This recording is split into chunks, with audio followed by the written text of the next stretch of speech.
Hi, how you doing, boys? Excellent, Thomas. Very well, David Thomas. from Enmore, Richard Martinesi from Five Dock. What's the market like? Let's talk rental first. Rentals. That's is over not to you, David. over to me, yeah. Rentals has been a bit of a problem child this year, or even Right. last year sort of eased Right. off. With COVID and everything, it's the vacancy rates gone sky high. Yes. Rentals are hard to shift. We've had to reduce rents, mainly because where we're located, we're close to the university, so all that traffic's gone. There's no live classes anymore, everything's online, and a lot of the kids who were renting in the area, they've sort of been at uni, working part-time. Most of their part-time work is hospitality jobs. They're gone, so they're gone back home to live with mum and dad. So we've had a lot of vacancies, Yeah. and so it's a matter of speaking with our clients and just getting them to accept that the market dynamics have changed, and they've got to adjust and meet the market. And, Yeah. So COVID's really hit your area the hardest, isn't it? Oh, You it have has. the overseas students gone, the students gone, the people who are working in hospitality to serve all of these people are gone. Correct, yeah, all gone. And we notice it too. When we're on Enmore Road, we're literally opposite Enmore Theatre, which has been shut since March. Right. And that's a massive draw card for the businesses along Enmore Road. You've got your bars, your restaurants, cafes, everything. Right. Boom. And we do manage a number of those shops, and a lot of the proprietors are saying things have started to come back, but they're nowhere near the levels they were before. And the one thing we need to realize, it's not your fault. It's not the agent's fault. The market's No. the market, right? So how did you change the way you work so that your landlord's still happy? Because obviously your landlord would still be asking for no vacancy. So how did you adapt? Well, I think it's just keeping them up to date with what's happening in the marketplace, and with all the media attention on COVID, people are aware of that it is causing problems. Yes. And most of them have been accepting that, we do have to readjust our expectations. There's one or two difficult ones you've got to spend a bit more time on to get them to come to the party, but most of them have been pretty good. One thing, it has probably dragged on a little longer than we expected. And the other thing I noticed too was that our commercial tenancies were probably impacted a lot more than the residential tenancies. Right. Is one thing I did note. Yeah. Okay. But again, it's just educating them and saying you've got to, because of the number of vacancies, you've got to get the rent in the right groove, and B, your property has to be as presentable as possible. And sometimes that means spending money, whether it be upgrading paint carpets, a new kitchen or whatever. And they're saying, well, how much more rent will I get? And I said, well, unfortunately, you won't get any more rent, but it will make it rentable. Yes. So that's the sort of way you've got to educate. Yeah, you have to make yours look better and more attractive than the rest of the market. They're in competition, and I had a client had a unit at Randwick, and I said, you jump online, there's 260 two-bedroom apartments available for lease. Wow. That's in Randwick, not surrounding suburbs. So you've got to be competitive, otherwise they just sit there. Yeah, so your BDMs over there, they might get a lot, but it's hard for them to just flog them out. Yeah, well, that's a challenge. He's filling them up. Yeah, exactly. Yeah, but we're getting there. We chip away at them. Yes. And so we just got to keep going. And I'm hoping that there'll be no more reoccurrences or COVID outbreaks, and hopefully by early next year it'll start to settle down a bit. Yeah. Okay. So we're at the end of September here now. Did it come back up a little bit, like for March? No, it's sort of. We found May was the worst month. Okay. The first March, April wasn't too bad. We had people, then I think people realised, and then we started was in May when we started noticing a lot more people giving notice to vacate, and that trend has continued since then. It's probably starting to ease a fraction now.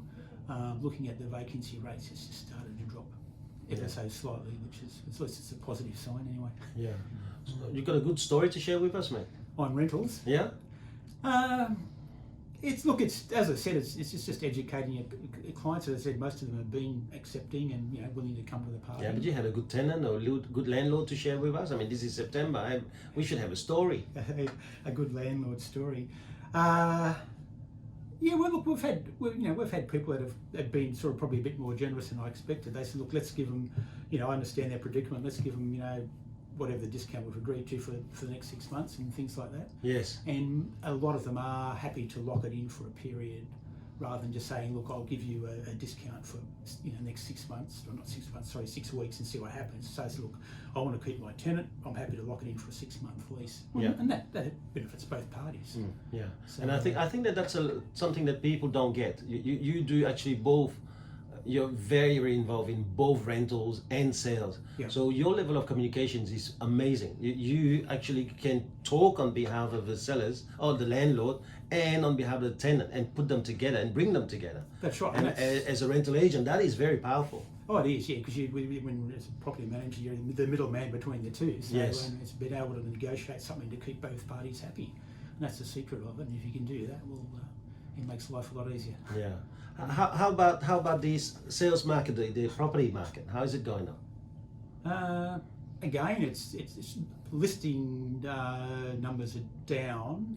I was looking at something the other day, and I think Enmore was about half from what it was last year, down by half. We're still getting very good buyer activity, and I think that's what's kept that floor under prices is the fact that we've still got that pretty good equilibrium between demand and supply, which is causing price, because everyone, there's a panic there in, I think, March, particularly in April, with vendors thinking what's going to happen to the marketplace. Is it just going to fall down this great abyss and not recover? But it's been much stronger than I. Wow.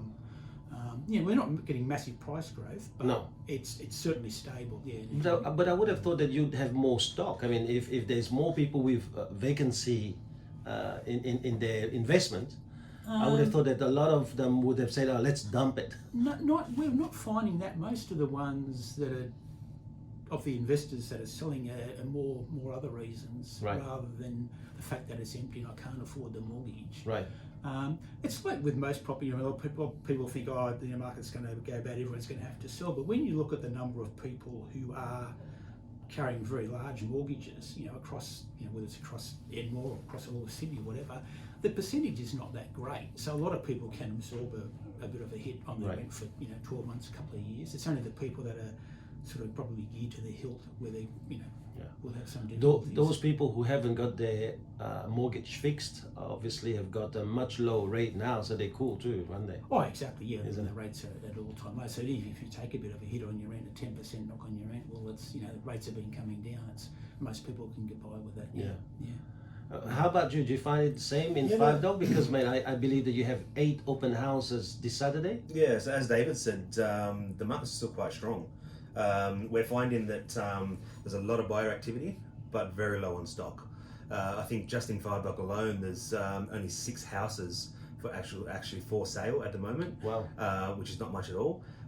29 overall, but 12 of those are actually off the plan sales. So if you look at it, there's only probably 15 houses actually for sale in Five Dock. Right. And we're down probably, from last year, over 60% of stock that's sold this year.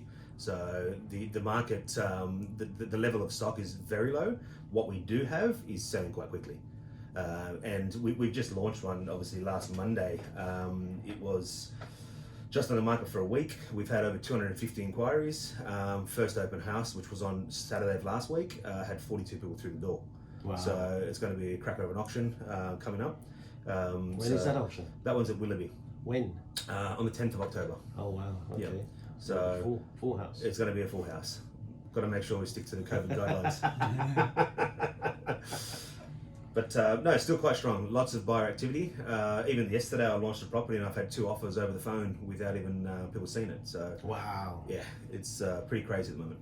What is it? Is it the low interest rate in your area, or is it the attraction of being close to the city now, and that market is always buoyant? I think it's a combination of both, Yeah. And also the low stock levels. So whatever comes on the market, someone just wants to jump on it straight away, depending on what it's got, depending on what it is. If the land is quite big, people are jumping on it because it will knock down and build. Even though you're talking $2 million, they still want to knock it down and build $1 million house on it. So Yeah, that's amazing. Yeah, we're finding that too. A lot of first-home buyers in the marketplace. I had a little apartment we put on the market the other week. We had people all over it, and it was sold within the week, much at high above asking price. It's the demand is still there. Not too many investors around. They're probably diminished. they're out there looking, but they're just waiting to snap up a bargain. Whereas the first home buyers are still keen. Yeah, you've got $23 million coming up, haven't you? So a couple of big substantial sales. Yeah, what are they? Apartment block or no, is it a commercial? No, it's residential. It's very unique. I've got 2 rows of 10 terrace houses. Wow. On one title. Okay. Wow. First time on the market in about 94 years, I think.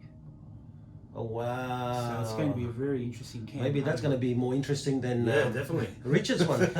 We kicked that off. Where's that one? We've got there's one row in Surrey Hills and the other in Camperdown, both really top locations. Wow. Yeah, Really?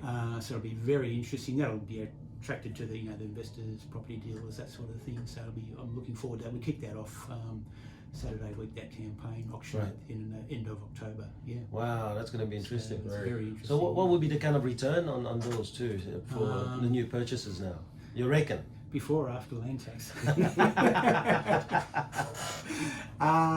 The rate of return on that, I haven't even worked out because the land tax was what kills the return. I expect whoever buys it will probably subdivide them, upgrade them. They might keep some, sell some, that sort of thing. Yeah, because unfortunately the land tax is just crippling on something like that.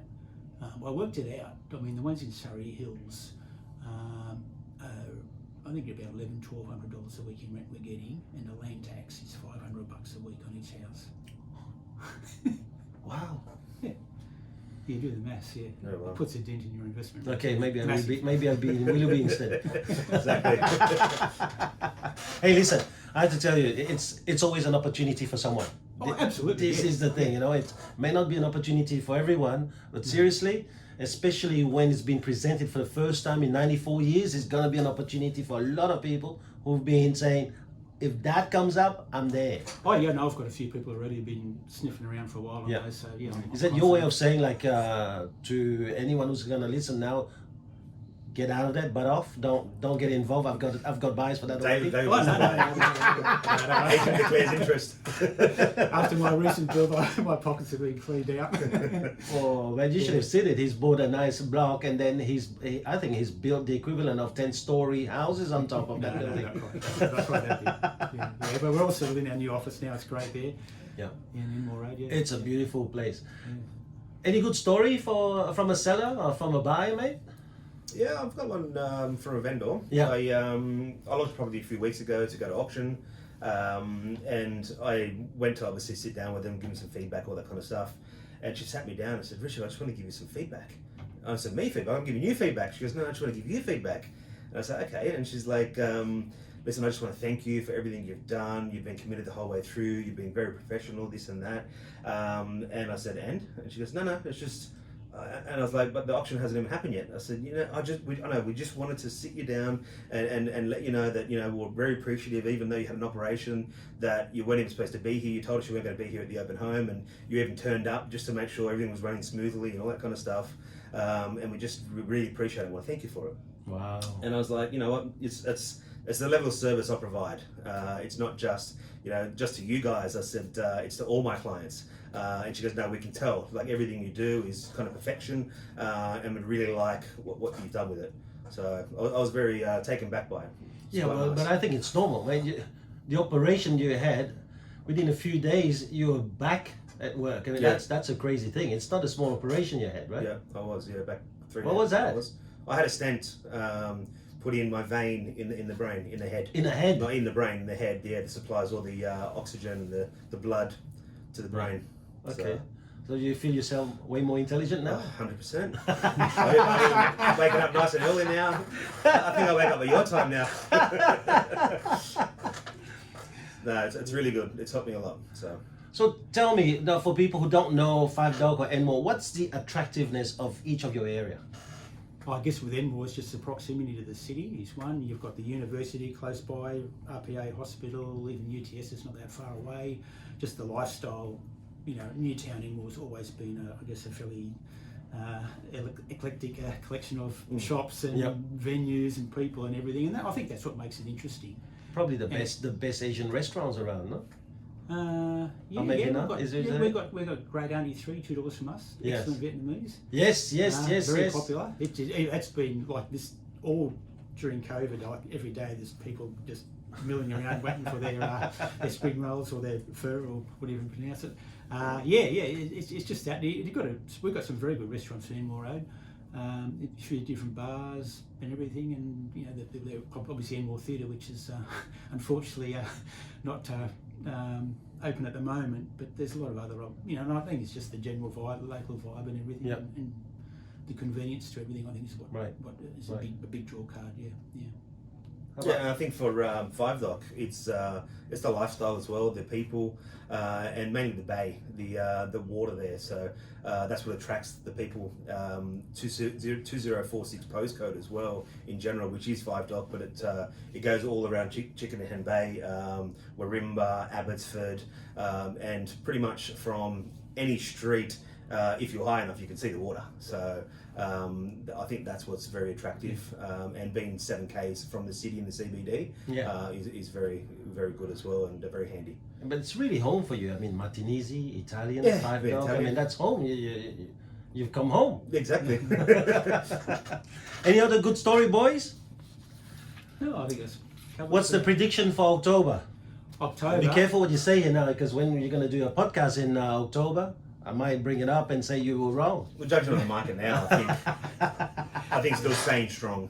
Still going to stay strong for October. Yeah, Okay. I tend to agree there. I thought, you know, there's talk of, you know, spring an influx of listings, but we haven't seen that yet. And I think unless there is a massive influx, I think we'll still see a, you know, pretty steady market.